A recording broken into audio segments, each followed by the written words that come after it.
Hey guys, the ferry just went by. It's the Williamsburg Bridge in the background. Some really cool construction going on over here, so you might hear some noises. And there's the Manhattan Bridge and the Brooklyn Bridge. So we're in just a really beautiful spot here. Perfect for talking about the Moustache Samedi 27 XROAD.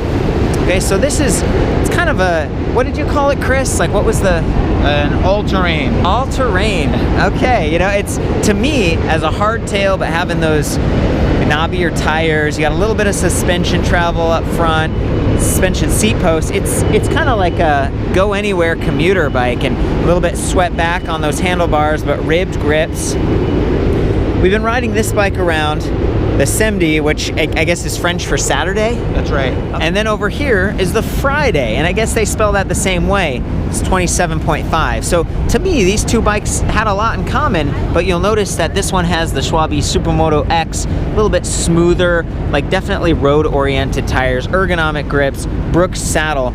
But they really share a lot of kind of features and design, in my opinion. And one of my favorite aspects is that it has bottle cage bosses right there on the seat tube and behind, so you could add a folding lock if you wanted to, in addition to this AXA Solid Plus frame lock. And it's key to like, so that's keyed to match the battery. And this is where you'd unlock the battery right in there. You charge the battery down here. I feel like they do a great job with their rubber covers. I'm a big fan of Moustache in terms of design. You can see they got the Bosch Performance Line CX motor tilted up and integrated into the frame really tight. There's not a lot of extra casing. It's not the big oval box thing. And then this down tube section is covered by a plastic piece. Fits really nicely. You kind of push it down, peel it off like that, and then you can see in here for the Bosch Powerpack 500. So weight is really evenly distributed. What do they call this thing again, Chris? Hidden power. That's hidden power. The power within. It's kind of neat. I'm definitely a fan of a stealthier design, especially if you're going to be cruising around downtown or something. You want the bike to blend in as much as possible. I like the color on this. It's this dark gray. You got the black accents on the fenders, the fork, the bars and everything, even the spokes. So they've really gone, and the rims, kickstand. It's a nicer looking bike. You do pay a little bit more, but not that much. It's $37.99. And if you wanted to, you know, go with more the road oriented model, the Friday that we were talking about, that one's $39.99. Okay, so for, you know, a few $100 difference, I actually think this is one of the highest values that I've seen for 2018 so far. It is early, but you know, it's got this great rack, really solid. It's got pannier blockers on the side, plenty of room on top for a trunk bag, and it's positioned further back. It's mounted directly to the fender, and these are custom for Moustache. They're a two-layer, kind of a tubular design that doesn't rattle a whole lot. It's a little bit thicker. I'll try to show you if you can see up in there.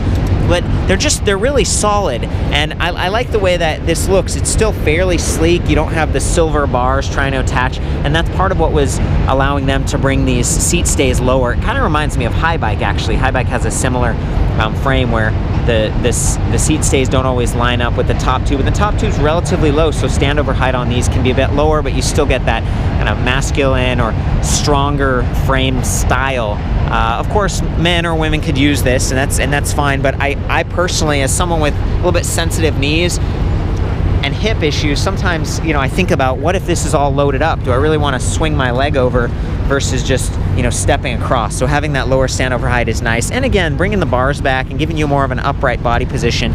You can always flip that stem, and I think that's what's been done here. So it's more of an aggressive angle, and you could take these spacers and put them on top and lower it, so you can get really aerodynamic if you want to. But otherwise, we've got some nice comfortable tires here. What does this say? Made in France, Hutchinson. It's kind of new to me. 27.5 by 2.1. So I think the Supermoto X over there, those are like 2.4. So 2.1 being like how fat the tire is. It's not quite as fat, but it does have that nice aggressive grip, and it's fairly, you know, it's not as rounded and bulging, so you might get kind of this flat feel and get good traction across. We've been riding both of these bikes in the city, and they feel similar to me. But you know, I definitely become a fan of the seat post suspensions over time, especially on electric bikes where you tend to ride further. And this one offers about 63 millimeters of travel. It doesn't seem like a lot, and in some ways, I don't even know what brand it is, but it actually performed surprisingly well. And then we have the XCM Sun Tourer fork up here with I think this is compression slider or clicker with lockout, so you can reduce some of that bobbing effect depending on your weight and the terrain. And then we got preload adjust. It does have a quick release 9mm skewer down here. That's one of the areas these two bikes are different. That one has a through axle, so through axle is a little bit stiffer, right? And it's kind of a mountain bike setup. That's just it's a nicer fork over there. But this does have a tapered head tube, so you could swap this fork out with something of your choosing later. And it's just black, so there are a lot of forks out there that are black that would look pretty nice. Little bash guard here on the front of that motor, and a really nice chain cover. That's great, especially when you're riding around on a day like today where it's a little bit more wet and maybe you're wearing pants to stay warm. You don't want your pants to get all messy and stuff while you're riding. Great hydraulic disc brakes. These are Shimano hydraulic disc brake levers here with adjustable reach, and they're 3-finger versus 2-finger over there on the Friday. 180mm front rotor, 160 in the rear, and then I love the kickstand. It's positioned out of the way. If you pedal the bike backwards, it's not going to collide. And you've got kind of a universal mount here, so you can replace that if you want to, and quick release on both of the wheels. So if you needed to break this thing down, move the bike from point A to point B, or just reduce the weight. And I usually take the battery off when I'm hauling my bikes around with like a car rack. I like that they don't have like wires or anything on the bottom. And oh my gosh, there's another set of bottle cage bosses. I didn't even notice that, Chris. That's crazy. Let's see if that's the case over here. Yeah, oh my gosh. So 1, 2, and 3. Phenomenal, Moustache. Great job. I love that. Watching your videos. They must have noticed, because I mean, I care about that. There's mini pumps, folding locks. We've got water bottles. What else? Can you think of any other cool accessories to add to the frame? Yeah, those are most of it. Yeah, locks. Do we say locks? Folding locks. Yeah, folding locks. Flat locks. Tools, yeah. Titanium locks. There's that one that's like this bar. We just saw it at the expo this weekend. It's a tiger lock. Yeah, that's so. There's lots of options on this bike for bringing stuff along. You don't have to have bags. I'm going to talk about this rack a bit more in a minute. Shimano SLX, 11 to 40 teeth, great range, 11 speeds. It's plenty. SLX.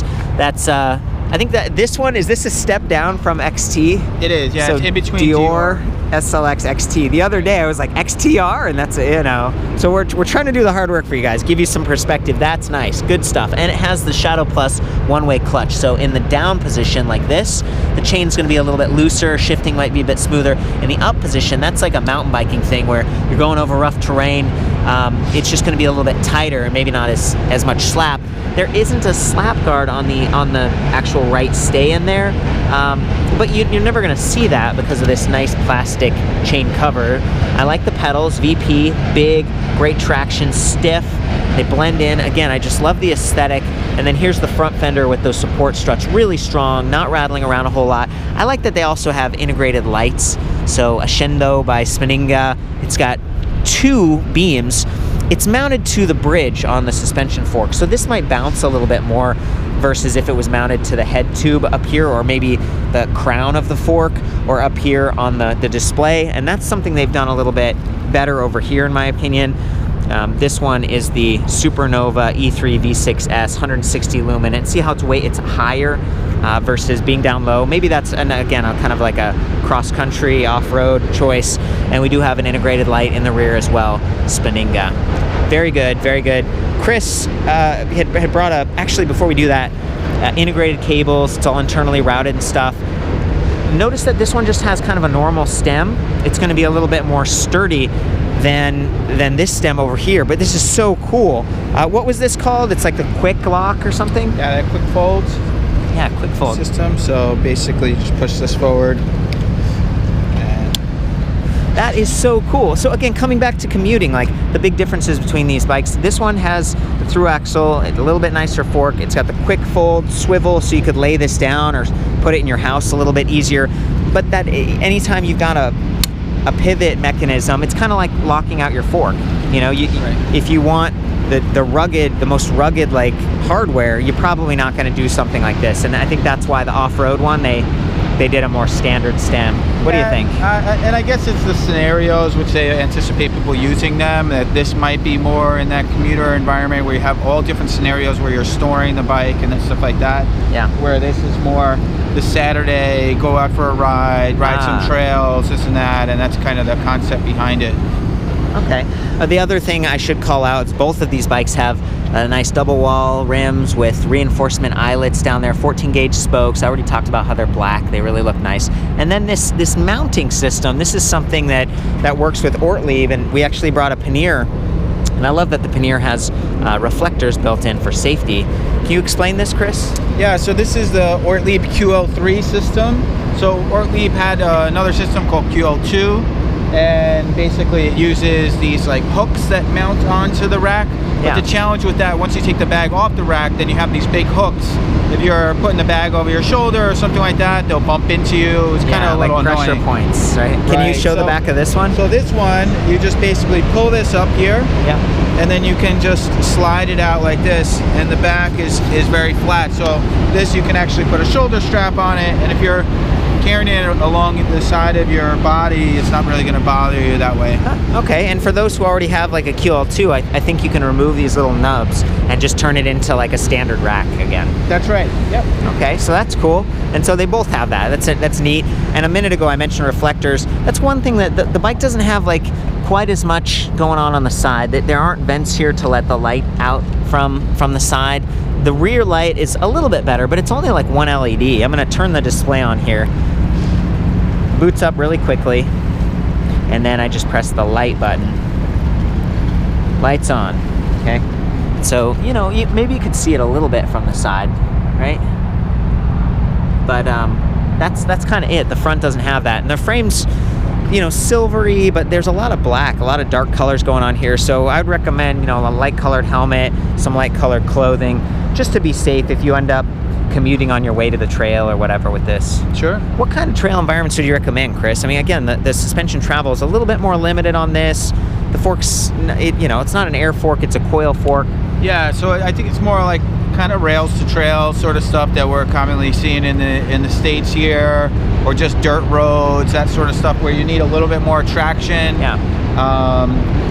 I mean, certainly the Supermoto X tire can perform well in most dirt roads and those sort of scenarios, but once it gets really loose, you might lose a little bit of traction with more of a slick tire like that. Sure. And you could always get that bike if you liked it better with the quick fold or whatever, and swap the tires at some point. Schwalbe makes good stuff, and it's got the Performance Line green guard. I just don't know as much about Hutchinson, so as far as getting punctures and stuff, they both have the quick release. This bike is a little bit more heavy at I think it's 57.3 pounds. We might have mentioned that earlier versus 57.5. So there's 1 pound of difference. They're both size mediums, 3 frame sizes to choose from. Yeah, do you feel like, oh yeah. So one thing about the frame, there's also what's called the open frame. So this is the standard frame, and then they have the open frame, which just comes down a little bit lower. So that's something that's available on the XROAD and a couple of the other Samedi frame styles, where the Friday, for example, is only available in the standard frame. Oh, okay. So it's like high step, and this one has high step and mid step. That's right. Kind of a thing. Okay, cool. I like that. Some people comment and they're like, I feel like maybe I should get a step through, but I'm not sure if I like how they look. And I always say, well, check out mid steps, because it gives you kind of that triangle classic design and a little bit more strength than a wave frame. Right. It's not going to be as flexy, but you're going to have that lower, step over, stand over height here. So that's great. This one also, it has a quick release collar right there versus I don't think the other one does. That's right. I think that's a city setup. So yeah, I'm starting to see the differences. Sometimes you go into a shop and you're like, what's the difference? And we're doing our best here to help clarify. Again, Powerpack 500, that's sort of the highest capacity power pack that Bosch makes, and they give you this awesome 1.7 pound 4 amp charger, really portable. It's got a proprietary plug. You can charge the battery on or off the bike. You're gonna be able to fill it up a little bit faster. I think that's the big takeaway. And again, if we slide this cover down a little bit like this, the battery has a nice little loophole at the top, so it's easy to carry around. About 5.8 pounds on that, and I like that it's inset in the frame. I mean, it's not like my ankles or my calves were hitting this when I was pedaling, but it just looks so much nicer than ones where the battery's bolted on, and I think it keeps the center of gravity lower. Chris, do you have the keys for this? Sure. You take it off real quick. I'm gonna switch sides here.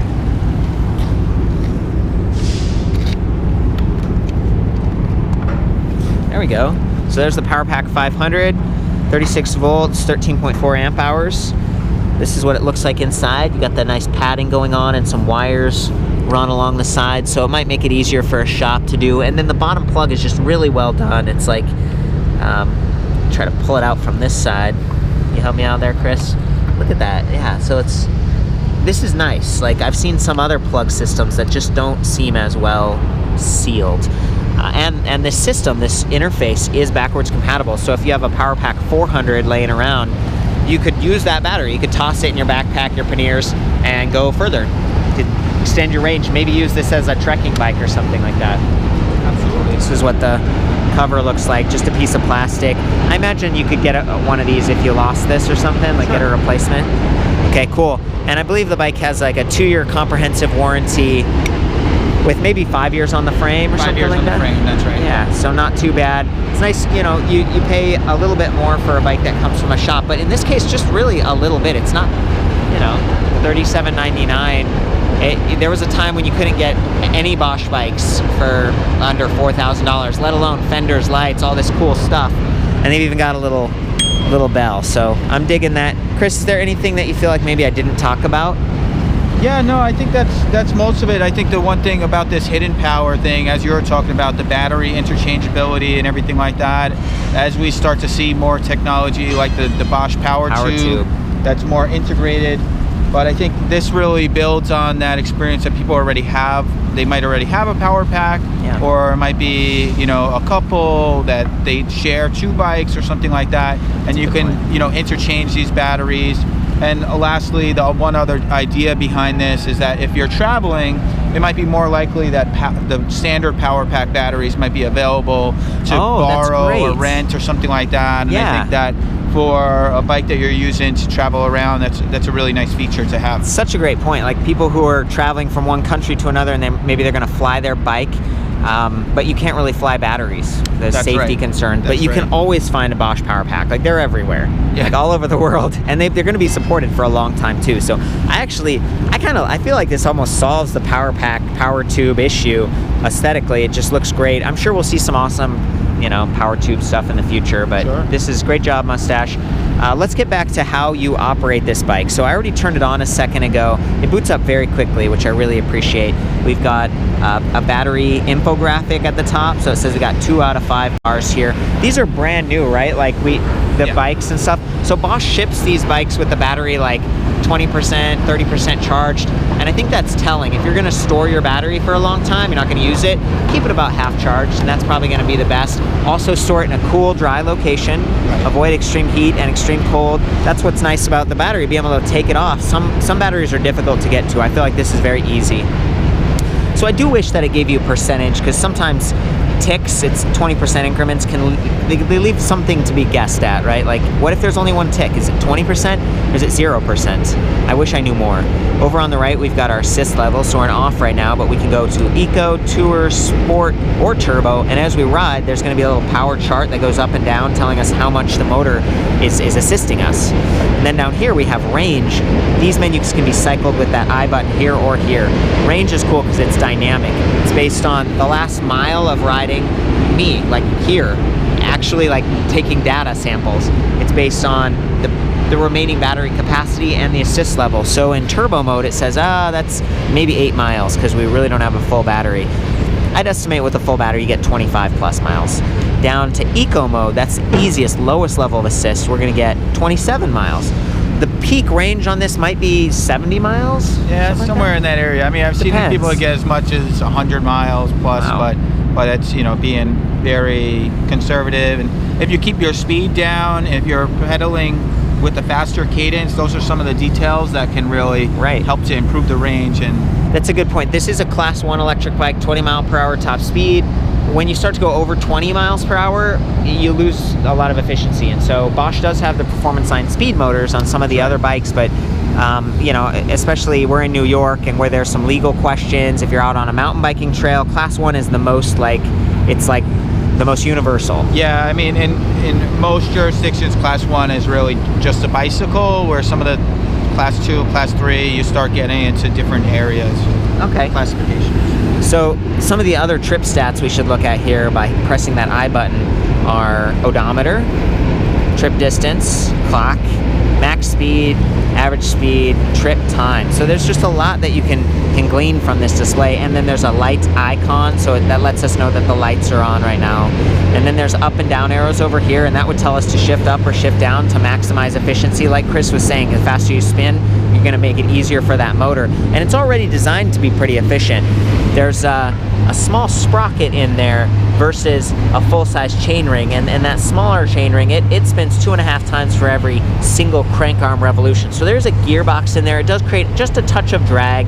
That's one of the question marks on the Bosch system, but I found that it starts and stops extremely quickly, and it gives you great chain grab. So there's always, you know, considerations. And then back here we've got that cassette. When you're shifting through the gears, wow, look at this. Woo, whoa, boy. Got nice fairy out there. Whoa. Anyway, when you're shifting through the gears down here, you want to ease off when you're pedaling a little bit, because otherwise the chain's going to take some wear. The sprockets are going to start to, you know, get scraped up a little bit, and even the derailleur. You know, it's U plus up to 75 Newton meters of torque.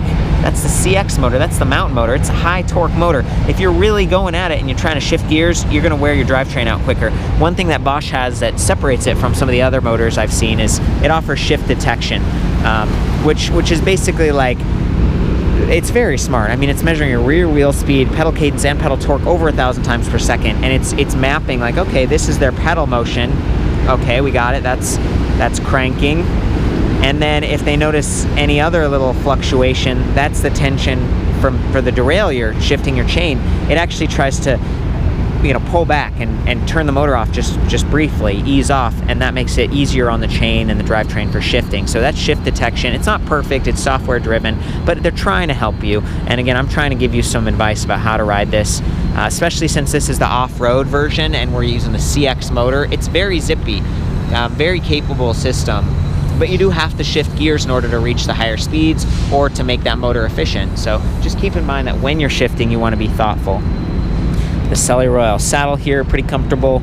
I think that's it. Maybe we should hop on and go for a ride, Chris? Let's do it. Sound right? Awesome. Yeah. So I've asked Chris to go over there and check out the Samedi Saturday first. I'm gonna be back here on the Friday just to give you guys a third-person perspective and see how quickly that display boots up again. Woo. Arrow up. I go to turbo usually. There we go. Especially for these reviews. And we got some water here.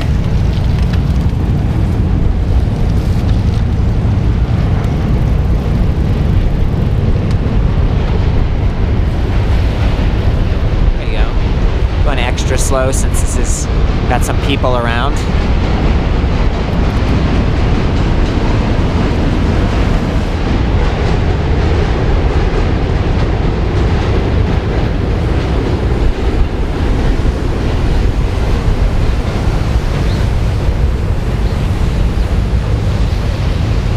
Nice. We can turn it around and swap. Let's do it.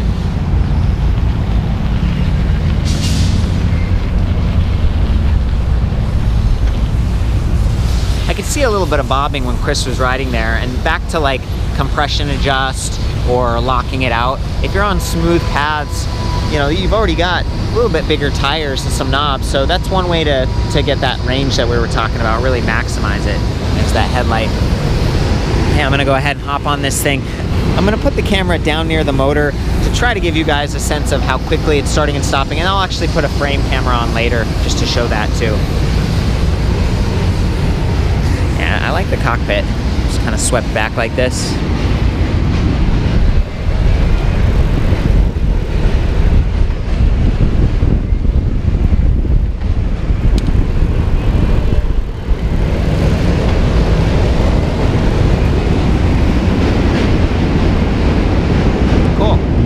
Really good, a little bit more upright. I definitely noticed a difference between the CX motor and the performance line motor. Like this one's gonna burn through energy a little bit faster, but it also just takes off, like when you're trying to climb. And there's a setting in here that's specific to the Bosch CX motor. When you go from turbo down to sport, it actually goes into Emt-B mode, which is like a full range of assist. You're not just limited to low or high, it's more based on pedal torque, and that's another thing that's mountain specific, because the idea is you're paying attention to the trail, you're pedaling hard, maybe you're thinking about shifting, but they don't want to overcomplicate it by also making you think about what level of assist. So sport mode or Emt-B mode is a nice little, kind of like a little extra that only comes on this bike versus the Friday. Okay guys, from here you should be able to see my pedal cadence, maybe a little bit of the chain starting and stopping. That's going to be based on how quickly the motor is starting and stopping, based on those 3 signals we talked about earlier. And then just the sprockets, listen for shifting, shift detection and stuff. I'm going to be in turbo mode, so it's going to be the loudest and probably the most aggressive shifting, just to give you some idea of what you might experience. Let's do it.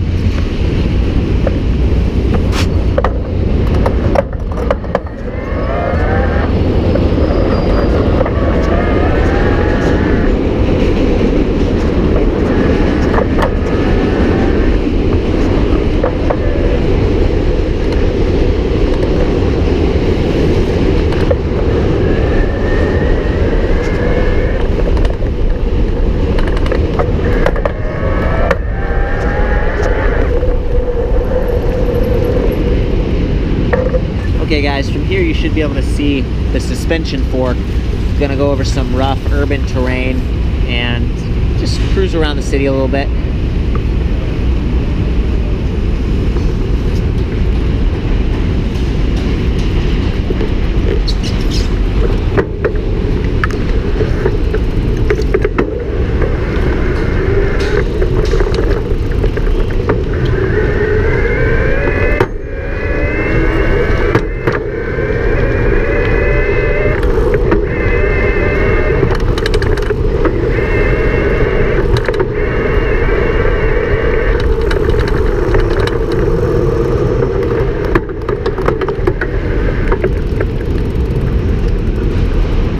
And this is Dumbo. You see this? This is the Manhattan Bridge. Chris, what does Dumbo stand for? Down under the Manhattan Bridge overpass. Sweet, and it's literally down under the Manhattan Bridge overpass. Right there, there's a little tunnel. Maybe we'll walk up and see it. It's just sort of neat to cruise around the city and see some of these historical spots. Some of this road, it looked like it used to be, gosh, what is that called? Like cobblestone back in the day? You can actually see cutouts. See where they just paved right over the cobblestones. Yeah, look at that. And then like a railway. Just interesting to think about the history. You see Dumbo at the end there. Very cool. From here you should get some idea for how that suspension seat post responds, and you know, just enjoy the ride a little bit.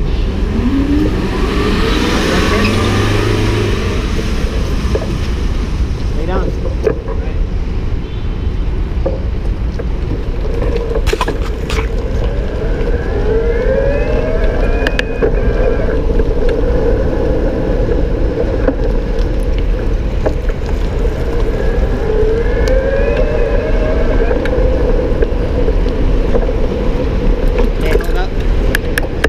And here's some more city ride footage. Okay.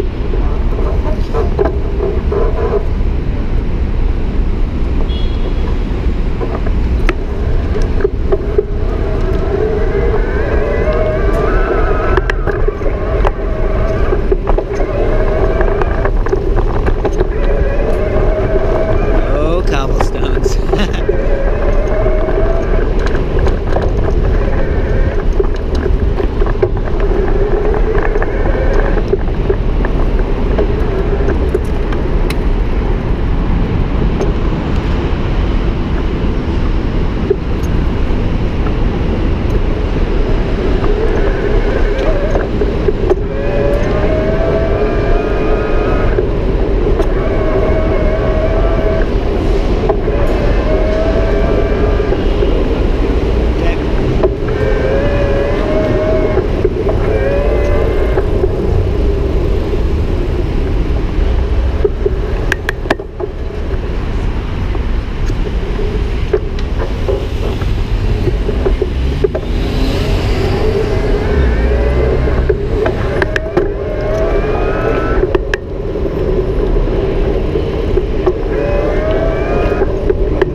speed, 20 miles per hour right there.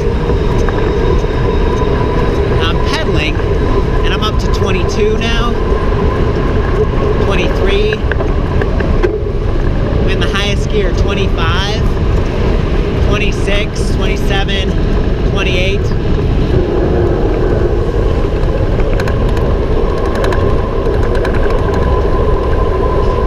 So you totally can go faster. I'm coasting right now at 22.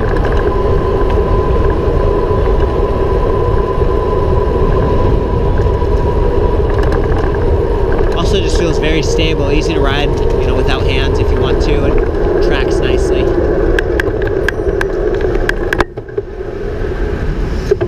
Hear me downshifting, preparing for this stop right here. Makes it easier to start again.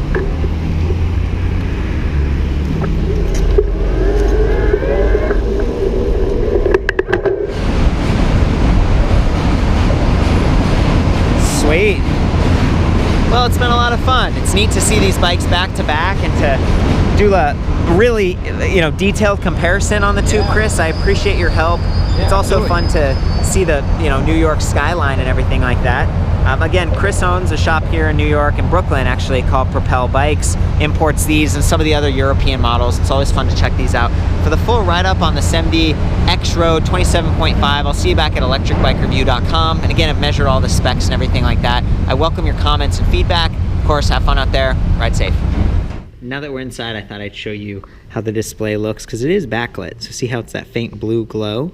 And then I wanted to mention it has a micro USB charging port over there on the right, so you can plug into that and use GPS or maybe an additional light or something. And the whole display is removable, so you can take that off as well as the battery to lighten the bike or just for protection when it's outside, maybe parked or hanging off the back of your car on a trip. And I just appreciate how large this display is. It's easy to read from far away versus, you know, some of the other bikes, the mountain bikes in particular. You have the Bosch Purion, which is just this smaller display. It's not removable. It doesn't have the USB port in it. It doesn't show your max speed, average speed, the clock, some of that other fun stuff, or shift recommendation.